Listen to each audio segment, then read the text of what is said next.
వాల్మీకి మీ ఆవిడ ఇక్కడేనా? అవును, first floor general ward. మరి రామచంద్ర గారి వైపు? వాళ్ళకేంట్రా, సెకండ్ ఫ్లోర్ స్పెషల్ వార్డ్.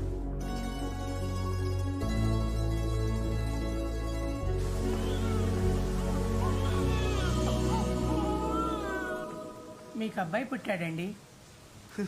సంతోషం. చేతిలో చిల్లర లేదు, పెద్ద నోటి